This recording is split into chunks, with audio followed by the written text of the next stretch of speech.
గడ్డం ప్రసాద్ అన్న గారికి, అదేవిధంగా ఎస్సీసీఎల్ చైర్మన్ ప్రీతమన్న గారికి,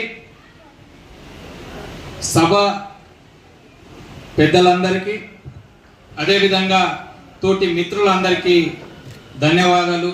ఈ సభకు ఇచ్చేసిన అందరికీ స్వాగతం, సుస్వాగతం. మిత్రులారా, ఒక్కటి ఆలోచన చేసుకోండి.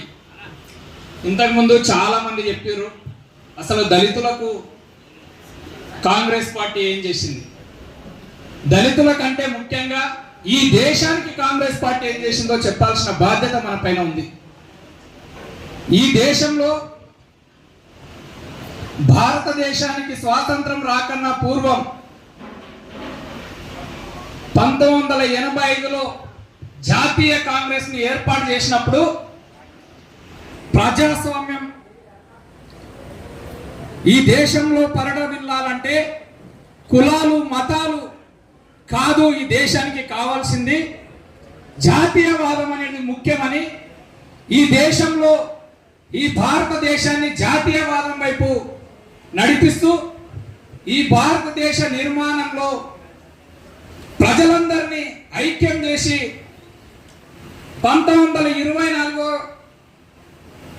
జాతీయ కాంగ్రెస్ అధ్యక్షుడిగా మహాత్మా గాంధీ గారు నియమితులైనప్పుడు ఉప్పు సత్యాగ్రహం కానీ హరిజన విప్లవాన్ని తీసుకొని వచ్చి హరిజనులకు మద్దతుగా అంటరానితనానికి పేదరికానికి వ్యతిరేకంగా పోరాటం చేసినటువంటి గొప్ప నేత మహాత్మా గాంధీ.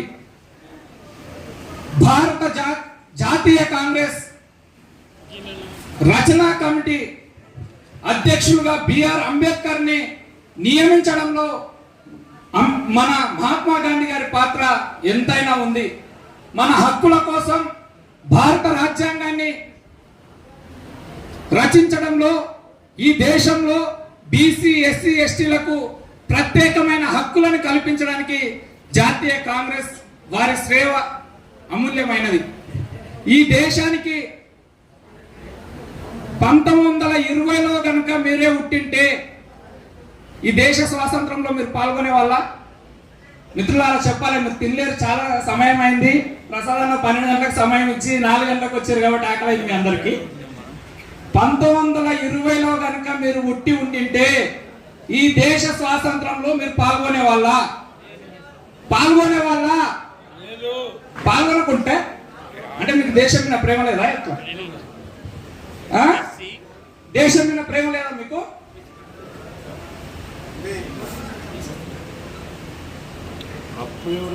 సరే, మనమైతే పాల్గొనలేదు, కానీ మన తాత ముత్తాతలు అయితే పాల్గొన్నారు కదా.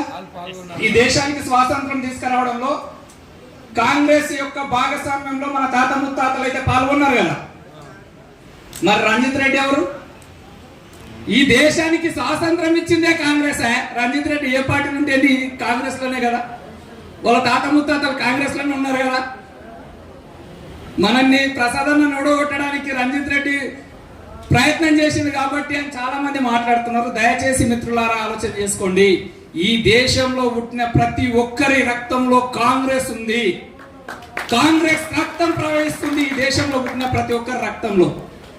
దయచేసి పార్టీ ముఖ్యం, వ్యక్తులు కాదు.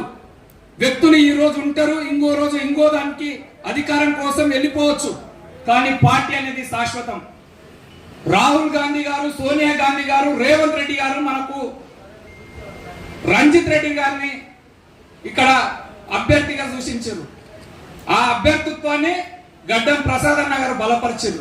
దయచేసి మీరు ఆలోచన చేసుకొని ఓటేసి గెలిపించడానికి ప్రయత్నం చేయండి.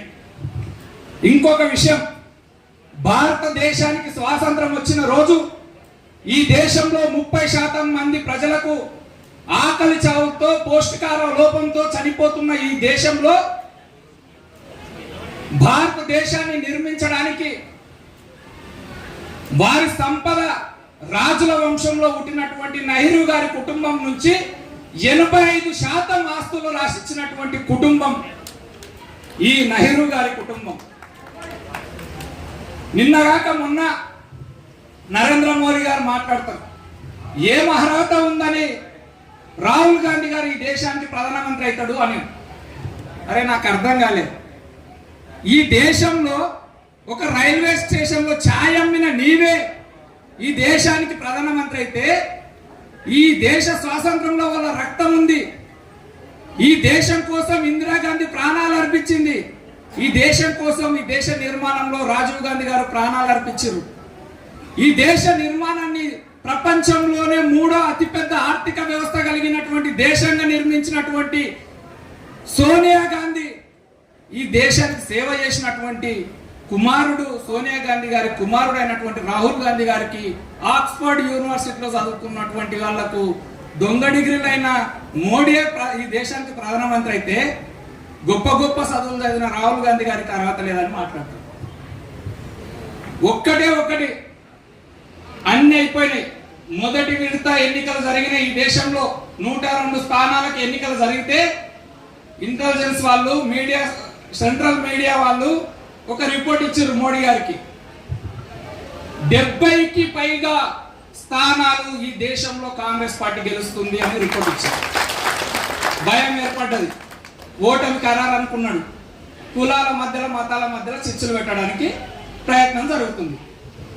మేనిఫెస్టోలోనంట కాంగ్రెస్ పార్టీ అంట ఆర్థిక అసమానతల కోసం ఈ దేశంలో హిందువుల యొక్క ఆస్తులన్నీ తీసుకొని ముస్లింలకు కొడతానికి ప్రచారం చేస్తుంది. మేనిఫెస్టో అంతా తిరిగేసి చూస్తే ఏడొక్క పదం లేదు. ఈ దేశంలో అన్ని కులాల మధ్యలో, అన్ని మతాల మధ్యలో ఆర్థిక అసమానతలు ఉన్నాయి. చాలా మంది దళితులలో కూడా ఆర్థికంగా అభివృద్ధి చెందిన వాళ్ళు ఉన్నారు. వాళ్ళ లెక్కలన్నీ కడతాం, ఈ దేశంలో పేదవాడికి సంపద వంచుతామని కాంగ్రెస్ పార్టీ నిర్ణయం తీసుకున్నది. ఏమన్నా తప్ప, మీకు ఏమన్నా తప్ప అనిపించిందా? ఇదంతా ఆర్థిక అసమానతలను తగ్గిస్తామన్నది కాంగ్రెస్ పార్టీ, కానీ ఉన్నోని గుంజుకొని పేదోనికి వంచుతామని ఎక్కడ చెప్పలేదు. మీరు ఇది స్పష్టంగా మీరు ప్రజల ముందుకు తీసుకుపోలే. అదేవిధంగా మీరు ఒక్కసారి ఆలోచన చేసుకోండి. ఈ దేశంలో పంచవర్ష ప్రణాళికలు తీసుకొని వచ్చి వ్యవసాయాన్ని దండగన్న ఈ దేశాన్ని ప్రపంచానికి అన్నం పెట్టిన దేశంగా కాంగ్రెస్ పార్టీ ఈ దేశాన్ని నిర్మించింది. ఈరోజు గప్పాలు కొట్టే ఈరోజు ఏదైతే కాంగ్రెస్ పార్టీ దేశానికి ఏం చేసిందని ప్రశ్నిస్తున్నాడు కదా, వాడు ప్రశ్నించడానికి కారణమైన ప్రతి ఊళ్ళో ప్రాథమిక పాఠశాల, ప్రతి 5 కిలోమీటర్లకు ఒక ప్రాథమిక ఉన్నత పాఠశాల, ప్రతి మండలానికి ఒక జూనియర్ కళాశాల, ప్రతి నియోజకవర్గానికి ఒక డిగ్రీ కళాశాల, ప్రతి జిల్లాకు ఇంజనీరింగ్ కళాశాల, ప్రతి జిల్లాకు ఒక మెడికల్ కళాశాల, యూనివర్సిటీలను ఏర్పాటు చేసి దేశంలో ప్రతి ఒక్కరికి విద్యను జాతీయం చేసి చదువుని ప్రతి పేదవాడికి ఉచితంగా అందించింది కాంగ్రెస్ పార్టీ. అదేవిధంగా పోలియో లాంటి వ్యాధులు వచ్చి డెంగ్యూ, పోలియో, కుష్టి రోగాల వంటి వ్యాధులు వచ్చి దేశంలో చనిపోతుంటే ప్రతి నియోజకవర్గానికి, ప్రతి మండలానికి 30 పడకల ఆసుపత్రి, ప్రతి నియోజకవర్గానికి 50 పడకల ఆసుపత్రి, ప్రతి జిల్లాకు ఒక 100 పడకల ఆసుపత్రి, మెడికల్ కాలేజీలు ఏర్పాటు చేసి దేశంలో ఉన్నటువంటి ప్రతి ఒక్కరికి ఈరోజు లక్షలాది మందికి ప్రపంచానికి వ్యాక్సిన్ ఉత్పత్తి చేసే సంస్థలను ఏర్పాటు చేసింది కాంగ్రెస్ పార్టీ. అన్ని చేసి ఈ దేశంలో ఉన్నటువంటి సుమారుగా ప్రభుత్వ రంగ సంస్థలను ఏర్పాటు చేసి ఈ దేశంలో రిజర్వేషన్లు కల్పించి ఉద్యోగాలలో మా బీసీ మిత్రులకు చాలా మందికి తెలియకపోవచ్చు. మోడీ ఏమవుతుంది ఆ రిజర్వేషన్లు తీసిస్తే మాకేం నష్టము, ఎస్సీలకే నష్టం, ఎస్టీలకే నష్టం, మాకేం నష్టం అని చాలా మంది ఆలోచన చేస్తున్నారు. మొట్టమొదటిగా నష్టపోయేది మీరే. గుర్తుపెట్టుకోండి, ఈ దేశంలో ప్రభుత్వ ఉద్యోగాల్లో 27% రిజర్వేషన్ కల్పించింది కాంగ్రెస్ పార్టీ. మీకు ఆ రిజర్వేషన్నే లేకుండా చేస్తున్నాడు. 1984 ఎన్నికల్లో 413 స్థానాలు కాంగ్రెస్ పార్టీ గెలిచింది. మరి మేము భారత రాజ్యాంగానికి శాశ్వతంగా మా కాంగ్రెస్ పార్టీ అధ్యక్షులని ప్రకటించుకోవచ్చు. కాంగ్రెస్ పార్టీ ఎందుకు చేయలేదు? తల్లి ఇందిరాగాంధీ ఎందుకు చేయలేదు? నేనే ఈ దేశానికి సత్యనారాయణ రోజులు ప్రధానమంత్రి ఉండాలి, నా వారసులు ఈ దేశానికి ప్రెసిడెంట్గా ఉండాలంటని చెప్పి ఎందుకు ప్రకటించుకోలేదు? ఈరోజు ఫిరేక్ బార్ 400 సీట్లు అంట. ఏం చేస్తావా? ఈ దేశానికి ఏం ఉద్ధరించినావు? ఈ దేశ ప్రజలను మొత్తం సర్వనాశనం చేసి ఈరోజు ప్రతి సంవత్సరం 2 కోట్ల ఉద్యోగాలు ఇస్తున్నావు. దాని గురించి మాట్లాడంటే జై శ్రీరామ్ అంట. ఈ దేశంలో 2026 వరకు ప్రతి పేదవాడికి ఇల్లు నిర్మిస్తా అన్నాడు. దాని గురించి మాట్లాడంటే జై శ్రీరామ్ అంటాడు. అరే ఈ దేశంలో ఉన్నటువంటి పేదలకు ఇల్లు కట్టియలేదు, ఈ దేశంలో ఉన్నటువంటి పేదరిక నిర్మూలన కోసం నువ్వు ఎలాంటి చర్యలు తీసుకోలేదు. ఈ దేశంలో చేసిన ప్రతి సంస్కరణ కాంగ్రెస్ పార్టీ చేసింది. 72-73 జాతీయ సవరణలు చేసి దేశంలో గ్రామ పంచాయతీలను అభివృద్ధి చేయడానికి గ్రామ పంచాయతీ వ్యవస్థను తీసుకొచ్చింది మేము.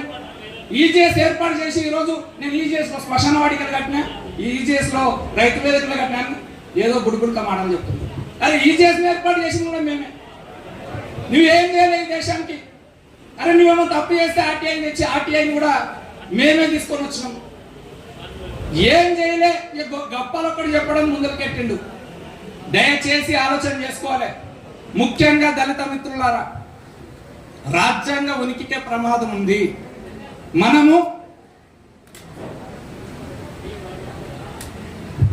మనం ఒక్కసారి ఈ కండువ కనుక వదిలేస్తే ఈ దేశంలో మళ్ళీ మీ హక్కుల కోసం కొట్లాడే రోజు వస్తుంది, ఉద్యమాలు చేసే రోజు వస్తుంది. ఈ జెండానే మనకు శ్రీరామ రక్ష.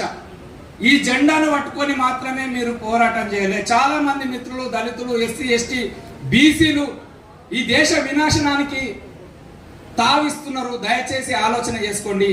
ఈ దేశాన్ని నిర్మించిన పార్టీ ఈ దేశంలో సీలింగ్ యాక్ట్ తీసుకొని వచ్చి కోట్లాది ఎకరాలు భూములను దొరలు, పెత్తందారులు, జాగీర్దారుల నుంచి గుంజుకొని కనీస భూ పరిమితి చట్టం తీసుకొని వచ్చి ప్రతి దళితునికి భూమి వంచింది కాంగ్రెస్ పార్టీ కాదా? మీరు ఒక్కసారి ఆలోచన చేసుకోండి. ఈరోజు ఊళ్ళల్లో ఇందిరమ్మ ఇచ్చినటువంటి ఇళ్ల జాగాలే 5 లక్షల రూపాయల ఇళ్ల జాగా ప్రతి ఒక్కరికి ఉందా లేదా మిత్రులారా? మీరు ఇంటికి పోయి మీరు ఒక్కసారి ఆలోచన చేసుకోండి. నేనుంటున్న ఇల్లు కూడా ఇందిరమ్మ ఇల్లు ఇచ్చిన ఇంటి జాగా దగ్గరనే నేను బిల్డింగ్ కట్టినా. ఇందిరమ్మ ఇచ్చిన ఇంటి జాగా ప్రతి ఒక్కరికి 5 లక్షల రూపాయలు ప్రతి ఊళ్ళో ప్రతి ఒక్కరికి. బీసీ ఎస్సీ ఎస్టీ కాదు, ఎస్సీ ఎస్టీలకు ఇంకా ఇల్లు కట్టించింది కానీ బీసీలకు ఇళ్ల స్థలాలు మంచింది. ఈరోజు 5 లక్షల ఇళ్ల స్థలం ఉందంటే ఖచ్చితంగా కాంగ్రెస్ పార్టీ యొక్క పుణ్యమే. దయచేసి మిత్రులారా, మతం ముసుగులోనో ప్రాంతీయవాదమో కులమో ప్రామాణికంతో ఓటేస్తే ఈ దేశమే నాశనం కిందికి వెళ్ళిపోతుంది. గొప్పలు చెప్తాడు. ఏం చేసిరా ఈ దేశానికి? ఇండియా పాకిస్తాన్ యుద్ధం 2 సార్లు కాంగ్రెస్ పార్టీ చేసింది. బంగ్లాదేశ్ ఏర్పాటు చేసింది. ఇండియా హిమాలయాల సరిహద్దు విషయంలో చైనాతో యుద్ధం చేసింది. ఈయన ఏం చేస్తాడు? సర్జికల్ స్ట్రైక్స్ అంటారు. అరే సర్జికల్ స్ట్రైక్స్ చేసి ఎన్నికలప్పుడు సర్జికల్ స్ట్రైక్స్ అంటారు. లేదంటే 3 తలాక్ రద్దు, హిజాబ్ని తొలగించడం, ఆర్టికల్ 37 ఎత్తేసి. అరే ఓన్ మతంలో మార్పుల గురించి నిన్నెవరు అడిగిండా? ఓన్ మతంలో మార్పుల గురించి వాళ్ళు ఉన్నారు, వాళ్ళ కులాల పెద్దలు ఉన్నారు, మత పెద్దలు ఉన్నారు. నిన్ను అడిగిన రోజు చూస్తూ ఓన్ మతంలో మార్పులు తీసుకొని వచ్చి దేశం అంతా గొప్పగా చెప్పుకుంటాడు. హిందువులకు ఏం చేసినావు చెప్పు? హిందువులకు వైద్యాన్ని ఫ్రీ ఇచ్చినావా? హిందువుల పిల్లలకు ఎడ్యుకేషన్ ఫ్రీ ఇచ్చినావా? హిందువుల కోసం గ్యాస్ సిలిండర్ ఏమైనా ఫ్రీ ఇచ్చినావా? హిందువులకు ఏమైనా ఇంత భూమి వచ్చినావా? నువ్వు ఆ పాపన ఓడు కానీ ఓన్ మతం మీద మార్పులు చేసినట్ట నేను 3 తలాక్ తీసుకొచ్చిన, లేదంటే హిజాబ్ని ఇది చేసిన అంటాడు. అరే వాని మతంలో మార్పుల గురించి నీకెందుకు? నీవు హిందూ భావజలంతో పుట్టిన పార్టీ అని చెప్పుకుంటున్నావు కదా, హిందువులకు నువ్వు చేసిన మేలేందో చెప్పు. ఏం చేయలే. ఈ దేశంలో సుమారుగా కాంగ్రెస్ పార్టీ ఏర్పాటు చేసినటువంటి ప్రభుత్వ రంగ సంస్థలు 60 లక్షల కోట్ల ప్రభుత్వ రంగ సంస్థలను ప్రైవేటీకరణం చేసిండు. 6 లక్షల కోట్లకు అమ్ముకున్నాడు. ఈ రోజు మీరు గుర్తుపెట్టుకోవాలి, రిజర్వేషన్లు తొలగించబడతలేవని మీరు ఆలోచన చేసుకుంటున్నారు. ఆల్రెడీ 2014 నుంచే ముహూర్తం స్టార్ట్ పెట్టిండు. బిఎస్ఎన్ఎల్ని ప్రైవేటీకరణం చేసిండు, ఎల్ఐసిని అమ్మేసిండు, రైల్వేని అమ్మేసిండు, ఓఎన్జీసీలను అమ్మేసిండు, బొగ్గు కర్మాగారాలను అమ్మేస్తున్నాడు. రిజర్వేషన్లను ఒక్కొక్కటిగా తొలగించుకుంటూ వస్తున్నాడు. ఇప్పుడు 400 సీట్లు వస్తే ఖచ్చితంగా రిజర్వేషన్ తొలగిస్తా అంటున్నాడు. ఇంతకు ముందే అమిత్ షా గారు మాట్లాడారు నిన్ననో మొన్న, మళ్ళా బీజేపీ ప్రభుత్వం వస్తే రిజర్వేషన్లు తొలగిస్తున్నామంట. దయచేసి ఈరోజు మిత్రులంతా ఆలోచన చేసుకొని దళితులంతా కాంగ్రెస్ పార్టీ వైపు, ఎస్సీ ఎస్టీ బీసీ మైనార్టీలంతా కాంగ్రెస్ పార్టీని కాపాడుకుంటేనే మనకు భవిష్యత్తు ఉంటుంది. రేపటి మీ తరాలను, మీ పిల్లల భవిష్యత్తును ఆలోచన చేసుకోండి. మతం ఈ దేశాన్ని నిర్మించలేదు. ఈ దేశం అభివృద్ధి చెందాలంటే, ప్రపంచంతో పోటీ పడాలంటే ఎడ్ల బండి మీద తిరిగే ఈ దేశాన్ని అంతరిక్షానికి రాకెట్లు పంపే టాప్ 5 దేశాల్లో ఒకటిగా కాంగ్రెస్ పార్టీ నిర్మించింది. మళ్ళీ మీరు ఎడ్ల బండి మీద తిప్పడానికి కంకణం కట్టుకుంటే బీజేపీ కోటేయండి. ఈ అవకాశం ఇచ్చిన మిత్రులందరికీ ధన్యవాదాలు. ఈనాటి వికారాబాద్ జిల్లా ఎస్సీ సెల్ సమావేశానికి ఇచ్చినటువంటి తెలంగాణ రాష్ట్ర అసెంబ్లీ స్పీకర్ సార్ వాళ్ళది కూడా వాళ్ళ అమ్మమ్మ వాళ్ళది మా ఊరే. అదేవిధంగా మా ప్రియతమన్నకు అందరికీ, వేదిక ఉన్నటువంటి పెద్దలందరికీ ప్రత్యేక ధన్యవాదాలు తెలియజేస్తూ, కాంగ్రెస్ పార్టీ గొప్పతనం గురించి ఒక గొప్ప పాట పాడతా నేను. మీరు అందరు వినండి ఆ పాట, అసలు ఆ పాట భావం ఏ రకంగా ఉన్నదని. వందేళ్ల చరిత గల్లదమ్మో మన కాంగ్రెస్ పార్టీ, త్యాగాల ఘనత గల్లదమ్మో మన కాంగ్రెస్ పార్టీ.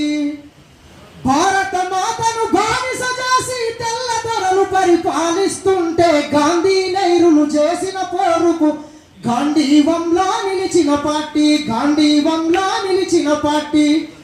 ఎందరెందరో మహానుభావులు నెత్తురు చిందగా పోరులు చేస్తే వారి ప్రాణ త్యాగాల ఫలితమే వెలసినది మన కాంగ్రెస్ పార్టీ, వెలసినది మన కాంగ్రెస్ పార్టీ.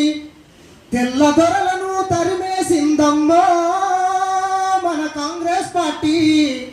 ప్రతి పల్లె గుండెలో వెలుగులు నింపిందో మన కాంగ్రెస్ పార్టీ. శాంతికి తాను మారు పేరుగా, ప్రగతికి తాను కొత్త పేరుగా, పేద గొప్ప భేదాలెరుకగా పరిపాలించిన చాచా నెహ్రూ, పరిపాలించిన చాచా నెహ్రూ. శాంతి ప్రగతి సుస్థిరతలనే 3 రంగులుగా చేసుకొని మన ముందు నిలిచి ముందుకు నడిపి అందరికండగా నిలిచిన పార్టీ, అందరికండగా నిలిచిన పార్టీ. ఆ చాచా నెహ్రూ ఆశ దీపమేరో మన కాంగ్రెస్ పార్టీ. పేదల పాలిట కల్పవృక్షము, పెరుగు పువ్వలో కమ్మనితనము. పేదల పాలిట కల్పవృక్షము, పెరుగు పువ్వలో కమ్మనితనము. ఇందిరా అమ్మ ఆశయం నెరవేర్చుటలో రాజీ పడని రాజీవ్ గాంధీ. కూడు గూడ కల్పించింది, తోడు నీడ తానే అయింది. గుండె పగిలిన పేద రైతుల గుడి దేవతల ఓదార్చింది. అమ్మ పాలన అంతటి వైభోగం మళ్ళెప్పుడొస్తుందో. తల్లి ఇందిరా అడుగు జాడల నడిసిన నవయుగ నాయకుడమ్మో. అమ్మ ఆశయం నెరవేర్చుటలో రాజీ పడని రాజీవ్ గాంధీ. ఏ పాపమెరుగని పసిబాలుడు తల్లో మన రాజీవ్ గాంధీ. పగవాళ్ళ చేతిలో ప్రాణాలర్పించే మన రాజీవ్ గాంధీ. 100 ఏళ్ల చరిత గల్లదమ్మో మన కాంగ్రెస్ పార్టీ. త్యాగాల ఘనత ఉన్నదమ్మో మన కాంగ్రెస్ పార్టీ. దేశం కోసం కుటుంబమంతా ప్రాణాలు వదిలి త్యాగం చేస్తే, దేశం కోసం కుటుంబమంతా ప్రాణాలు వదిలి త్యాగం చేస్తే అదరక బెదరక అందరి కోసం ముందుకు వచ్చిన సోనియా గాంధీ, ముందుకు వచ్చిన సోనియా గాంధీ. ఇద్దరి పిల్లల వెంట వేసుకొని భర్త అత్త ఆశయాలను సాధించుటకు కాంగ్రెసును ముందుకు నడిపిన సోనియా గాంధీ. అమ్మ పాలన మళ్ళీ తెస్తుందో ఓ ఎన్నల్లారా. మన రేవంత్ అన్న తోడుగా ఉన్నాడో ఓ ఎక్కల్లారా. 100 ఏళ్ల చరిత గల్లదమ్మో మన కాంగ్రెస్ పార్టీ. త్యాగాల ఘనత గల్లదమ్మో మన కాంగ్రెస్ పార్టీ. ఇంత గొప్ప పాట రాసినటువంటి ఆ కవికి మరొకసారి అందరూ ఒకసారి గట్టిగా చప్పట్లు కొట్టండి. మిత్రులారా, కాంగ్రెస్ పార్టీకి ఈ దేశ అవసరం లేకపోవచ్చు, కానీ ఈ దేశానికి మాత్రం కాంగ్రెస్ పార్టీ అవసరం ఉంది. ఆనాడు ఢిల్లీతో పాటు ప్రపంచవ్యాప్తంగా వజ్రాల వ్యాపారం చేసుకునేటటువంటి కుటుంబం మన మోతీలాల్ నెహ్రూ కావచ్చు, ఇందిరాగాంధీ కావచ్చు, నెహ్రూ కావచ్చు, వాళ్ళ కుటుంబం స్వాతంత్రం కోసం వాళ్ళ ఆస్తుల్ని మొత్తం ఈ దేశానికి రాసిచ్చి జైళ్ళలో మగ్గి ఈ దేశానికి స్వాతంత్రం తీసుకొచ్చారు. ఈ దేశానికి స్వాతంత్రం తీసుకొచ్చినటువంటి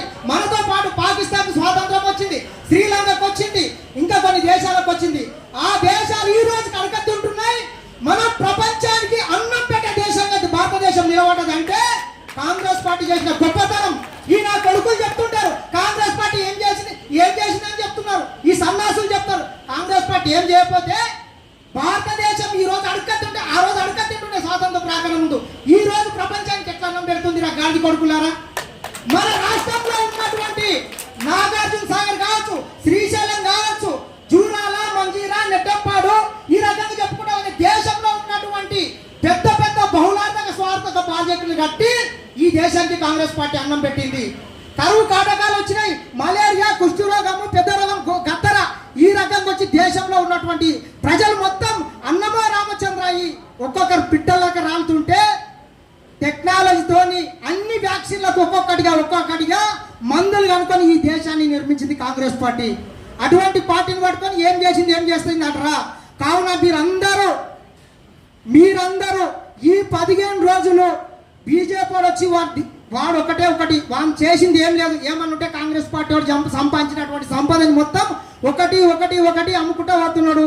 మన పెద్దలు చెప్తుంటారు, ఊళ్ళో ఎవడన్నా అధ్యక్ష భూమి అమ్మితే ఏం చెప్తున్నారు, వాళ్ళ తాతలు తండ్రులు కారము పచ్చిపులుసు తిని సంపాదిస్తే ఈ తాగుబోతులు వచ్చి మొత్తం అమ్ముతున్నాను అని చెప్తుంటారు. అట్లనే మా కాంగ్రెస్ పార్టీ ఈ దేశంలో సంపద సృష్టించి పెడితే ఈ మోడీ పరిపాలించడానికి చేతగాక ఒకటి ఎల్ఐసి, ఎయిర్ ఇండియా, రైల్వేలు, నేవీలు మొత్తం అమ్మి ఈ దేశాన్ని మొత్తం సర్వనాశనం చేసిండు. కావున మీరు అంత ఆలోచన చేసి ఎవడు ఎన్ని చెప్పినా, ఎన్ని పూటకాలు వేసినా, ఎన్ని నాటకాలు వేసినా ఈ తెలంగాణకు 10 సంవత్సరాలల్లా బీజేపీ ఏం పీకిందని అడగండి. హైదరాబాద్ అంతా ఔటర్ రింగ్ రోడ్ కట్టింది కాంగ్రెస్ పార్టీ, అంతర్జాతీయ ఎయిర్పోర్ట్ కట్టింది కాంగ్రెస్ పార్టీ, మెట్రో రైలు తీసుకొచ్చి పెట్టింది కాంగ్రెస్ పార్టీ. మరి వీడు ఏం చేసిందంటే చెప్పుకోవడానికి ఒక్కడికి లేదు. ఏమన్నా ఉందంటే జై శ్రీరామ్ అంటాడు. అరే బీజేపీ ఉండి 30 ఏళ్ళు కాలేదు, అంతకుముందు రాముడు లేడా? మనం కొలవమా? దళితులను ముఖ్యంగా వాళ్ళు అంటరాని వాళ్ళుగా చేస్తున్నారు. దళితులు అంటే ఒక అంటరాని వాళ్ళుగా చూస్తున్నారు. కనీసం మన అవసరం లేదనేటట్లు చేస్తున్నారు. మళ్ళొకసారి బీజేపీ అధికారంలోకి వస్తే మనకున్నటువంటి రిజర్వేషన్ మొత్తం ఎత్తేస్తాడు. కాబట్టి మీరు అందరూ జాగ్రత్తగా ఆలోచన చేసి ఓటు వేయడంతో పాటు ఓటు వేయించాల్సిన బాధ్యత కూడా మన అందరి మీద ఉందని మరొకసారి కోరుకుంటూ ఒకటి గుర్తుపెట్టుకోండి. భారతదేశానికి స్వతంత్రం వచ్చినాడు ఎస్సీ ఎస్టీ దళితులకు ఒక్కరికి 1 ఎకరా భూమి లేకుండే. భూమి మొత్తం జమీందారులు జాగీందారు దగ్గర ఉంటే ఆ తల్లి ఇందిరమ్మ భూ సంస్కరణ చట్టం తీసుకొని ఒక్కొక్కరి దగ్గర 52 ఎకరాల కన్నా ఎక్కువ ఉంటే మొత్తం గుంచి ఈ దేశంలో ఉన్నటువంటి ఎస్సీ ఎస్టీలకు భూములను పంచిపెట్టింది. కావున మీరు అంతా ఆలోచన చేయాల్సిందిగా మరొకసారి కోరుకుంటూ, సమయం లేదు కాబట్టి ఇంత అవకాశం ఇచ్చిన పెద్దలందరికీ ప్రత్యేక ధన్యవాదాలు. నమస్తే.